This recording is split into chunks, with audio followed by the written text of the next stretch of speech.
Hello చిన్నారి పాపలు, ఈరోజు తొందరగా వచ్చేసారేంటి? మీకు ఇంకో కథ వినాలనిపిస్తుందా?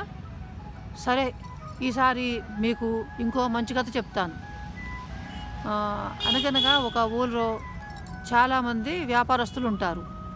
అయితే వాళ్ళు ప్రతి సంవత్సరము అందరు కలిసి ఎవరెవరు అమ్ముకునే సరుకులు వాళ్ళు బండ్లల్లో ఎత్తుకొని దూర ప్రాంతాలకు వెళ్ళి ఆ వస్తువులను అమ్ముకుంటారు. అయితే అందులో ఒక వ్యాపారి చాలా తెలివైన వాడు ఉంటాడు. అతను ఏం చేస్తాడంటే, ఏ సీజన్లో ఏ వస్తువులు ఎక్కువ అమ్ముడైతావో ఆ వస్తువులు మాత్రం పెట్టుకొని అమ్ముతారు అన్నట్టు. చలికాలంలో స్వెటర్లు, మఫ్లర్లు, రగ్గులు, ఉన్ని వస్తువులు తీసుకుంటాడు. ఆ తర్వాత ఎండాకాలంలో గొడుగులు అవి తీసుకుంటాడు. వర్షాకాలంలో గొడుగులు తీసుకుంటాడు. ఇట్లా చాలా రకాల తినే వస్తువులు, ధాన్యాలు ప్రతి ఒక్కటి కూడా సీజనల్గా ఉండే వస్తువులు తీసుకొని అమ్మడానికి తీసుకెళ్తాడు. అలా వెళ్తూ ఉంటే అతను బండిలో అందరూ కూడా బండ్లలోనే తీసుకుపోతారు. ఆ కాలంలో బస్సులు ఇవి వ్యాన్లు అట్లాంటివి లేవు. వాడు ఎవరు సరుకులు అమ్మాలన్నా, సరుకులు ఏం చేయాలన్నా ఎడ్ల బండి మీదనే తీసుకుపోయేవాడు. అయితే ఈ వ్యాపారికి కూడా సంజీవకము, నందకము అని 2 ఎడ్లు, చాలా బలిష్టంగా మంచిగా ఉండే ఎడ్లను తీసుకొని బండికి కట్టుకొని ఆయన వ్యాపారానికి బయలుదేరుతాడు. అలా బయలుదేరేటప్పుడు అడవిలోకి రాగానే చీకటి పడుతుంది. ఆ చీకట్లో తోవ కనపడక ఎద్దు ఒక బురద గుంతలో పడిపోతుంది. సంజీవకం అనే ఎద్దు బురద గుంతలో పడిపోయి దానికి కాలు ఇరుగుతుంది. కాలు ఇరిగిన తర్వాత ఆ వ్యాపారి చాలా బాధపడతాడు. 2 ఎడ్లను కట్టుకొచ్చిన బండి ఒక్క ఎద్దు లాగలేదు కదా. అదేక ఈ ఎడ్లు 2 కూడా ఆయనకు చాలా సేవ చేశాయి. ఆ ఎద్దును వదిలిపోవడం వ్యాపారికి ఇష్టం లేదు. అలా ఆ ఎద్దుకు కాలుకు ఏదో ఆకుపసరేసి కట్లు కట్టి దానికి ఏవో ఉపచారాలు చేస్తూ కాలు బాగైన తర్వాత దీన్ని తీసుకొని పోదామని 3 రోజులు అట్లాగే అడవిలోనే ఉంటారు వ్యాపారులంతా కూడా. అడవిలో ఉన్న తర్వాత దానికి కాలు బాగా కాదు, లేవలేదు. అది లేవలేకపోయేసరికి వాళ్ళు ఏం చేస్తారంటే, తోటి వ్యాపారులు అంటారు, మనం ఇన్ని సరుకులు తీసుకొని వచ్చాము, ధనం ఉన్నప్పుడు ధనం ఖర్చు పెట్టి ధనం సంపాదించని ఆలోచనతో వచ్చాం కదా. ధనం ఖర్చు పెట్టి సామాన్ తెచ్చుకున్నా కానీ ఆ ధనము మనకు ఎలా వస్తుంది? సరుకులన్నీ అమ్మకపోతే ధనం రాదు, మనం నష్టపోతాము. ఒక ఎద్దు కోసం అని చూసి నువ్వు నీ సరుకులను అమ్మకుండా అట్నే పెట్టుకుంటే మనం అందరం కూడా నష్టపోతాం కనుక ఎద్దును అక్కడ వదిలేసి మనం వెళ్ళిపోదాము అంటారు. అంటే అప్పుడు ఆ సావుకారు ఏమంటాడంటే, నాకు చాలా రోజుల నుంచి ఎద్దు సేవ చేస్తుంది, ఇంకా దీన్ని వదిలి రావడానికి నాకు మనసుకు ఇష్టపడడం లేదు అని చెప్పి ఆలోచన చేసి వీళ్ళనే మాట కూడా నిజమే కనుక కానీ ఏం చేస్తాడంటే, ఆలోచన చేసుకొని నిజమే ఈ వ్యాపారులు అనే మాట, నేను ఎద్దుల దగ్గర దానికి అన్యాయం చేయకుండా దాని దగ్గర నా వెంబడి వచ్చే సేవకులు ఉన్నారు కదా, ఆ సేవకులను 3 ఇక్కడ పెట్టేసి నేను వ్యాపారం కోసము అందరం కలిసి వెళ్తాము అని ఆలోచన చేసుకొని తన పని వాళ్ళని పిలిచి, మీరు ఎద్దును కాలు బాగా చేసుకొని అది మంచిగా నడిచిన తర్వాత నా దగ్గరకు తీసుకొని రండి, మేము ఫలాని పట్టణానికి పోతాము అని ఆ పని వాళ్లకు చెప్పి వ్యాపారస్తులను వెళ్ళిపోతారు.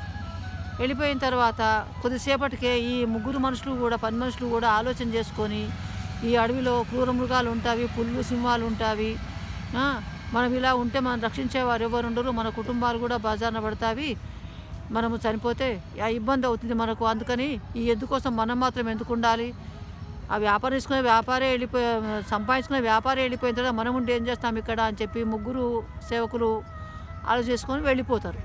వెళ్ళిపోయిన తర్వాత అడవిలో ఎద్దు ఒకటే ఉంటుంది. ఆ ఎద్దు పడ్డది యమునా నది తీరంలో, దానికి దెబ్బ తాకింది, కాలు విరిగింది యమునా నది తీరంలో. ఆ తీరంలో చాలా నీళ్లు బాగా ఉంటాయి, ఆ తర్వాత పచ్చిక గడ్డి కూడా బాగుంటుంది. అది రోజు ఇంత పచ్చిక గడ్డి మేయడము, నీళ్లు తాగడము, హాయిగా ఓ చోట పండుకోవడము చేస్తుంటుంది. అలా చేస్తూ ఉంటే బాగా ఒళ్ళు చేసి లావెక్కి ఆరోగ్యంగా హుషారుగా బాగా తయారవుతుంది ఆ ఎద్దు. కొన్ని రోజుల తర్వాత రంకె వేస్తూ అడవిలో హాయిగా ఎగురుతూ దుంకుతూ ఆడుతూ సంతోషంగా ఉంటుంది ఆ ఎద్దు. అయితే ఈ సేవకులు వాడు వ్యాపారి దగ్గరికి వెళ్తారు. వెళ్ళిన తర్వాత, ఏమైంది, మీరు ఇంకా ఎద్దును తీసుకొని రాలేదు ఎందుకు అని అడుగుతాడు వ్యాపారి. అడిగితే ఆ పని వాళ్ళు చెప్తారు, మేము చాలా దానికి ఉపచారాలు చేశాము, మందులు పెట్టాము, కట్టు కట్టాము, అంతా చేశాము. కానీ ఆ ఎద్దు బ్రతకలే, చనిపోయింది. అందుకని మేము దాన్ని వదిలేసి వస్తున్నాము.